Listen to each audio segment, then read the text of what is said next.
Welcome back. Modi ఈ టూర్లో ఏం సాధించారు? తనను తాను ఎలా ప్రమోట్ చేసుకున్నారు? ఈ టూర్లో అగ్రరాజ్యం సరసన భారత్ను ఎలా కూర్చోబెట్టారు? ఇండియన్ల స్టామినాను ఎలా ప్రపంచానికి చాటి చెప్పారు? ఇన్నాళ్లు కంట్రీ వైడ్ పాపులర్ అయిన మోడీ వరల్డ్ వైడ్ ఎలా పాపులర్ అయ్యారు? ఈ టూర్ తర్వాత మోడీ ఎలా విశ్వనరుడిగా అవతరించారు? అసలు మోడీ యుఎస్ టూర్ ఇంత సక్సెస్ అవుతుందని, ఇన్ని వేల మందితో మాట్లాడతాడని, ఇన్ని వందల మంది పారిశ్రామికవేత్తలను కలుస్తాడని ఎవరూ ఊహించలేదు. ఇన్నాళ్లు కేవలం భారత్కే పరిమితమైన బ్రాండ్ మోడీని తన అమెరికా పర్యటనతో విశ్వవ్యాపితం చేసేశాడు. పొరుగు దేశాలైన భూటాన్, నేపాల్లతో పాటు జపాన్, బ్రెజిల్లను పర్యటించి చైనా అధ్యక్షుడిని తన సొంత గ్రామానికి రప్పించి అమెరికా దృష్టిని ఆకర్షించాడు. ఇప్పుడు అమెరికా పర్యటనలో తన బ్రాండ్ ఇమేజ్ పెంచుకునేలా మాట్లాడి ప్రపంచ దృష్టిని ఆకర్షిస్తున్నారు మోడీ. भारत एक देश है जिसकी वेद काल से परंपरा वसुधैव कुटुंबकम की रही है।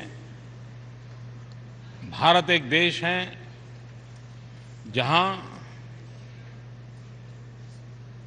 प्रकृति के साथ संवाद, प्रकृति से कभी संघर्ष नहीं, ये भारत के जीवन का हिस्सा है। అంతర్జాతీయ సమాజం ముందు భారత్కి ఒక పాజిటివ్ వేవ్ రావడానికి మోడీ సాధించిన అచీవ్మెంట్లలో ఇదొకటి. అడుగు పెట్టగానే అమెరికా అంతటినీ మోడీమయం చేసేశారు.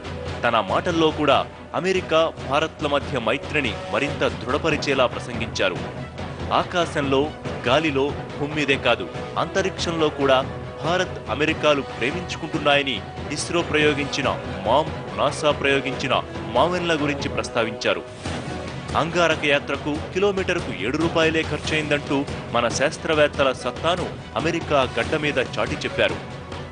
दुनिया में हिंदुस्तान पहला देश है जो पहले ही प्रयास में मार्स पर पहुंचने में सफल हुआ।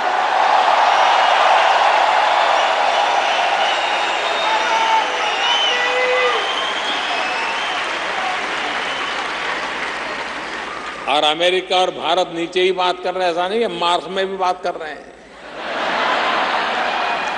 22 तारीख को अमेरिका पहुंचा, 24 को हम पहुंच गए।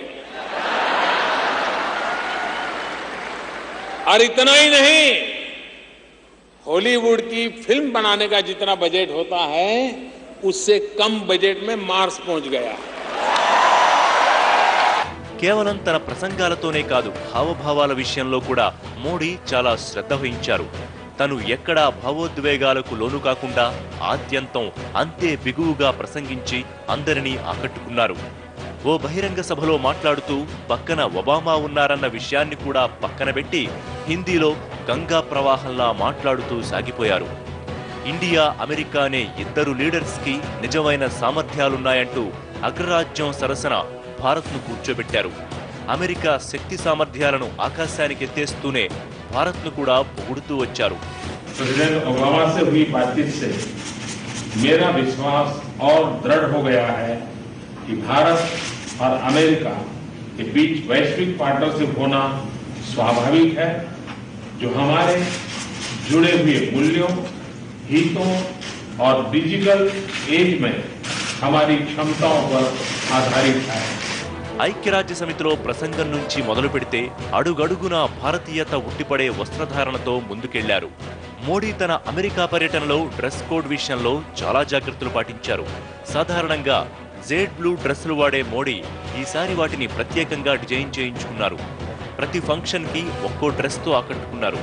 ఈ మొత్తం టూర్లో మోడీ రోజుకు 10-12 డ్రెస్లు మారుస్తూ ఆకట్టుకోవడం అనే కళను అమెరికన్లకు కొత్తగా పరిచయం చేశారు.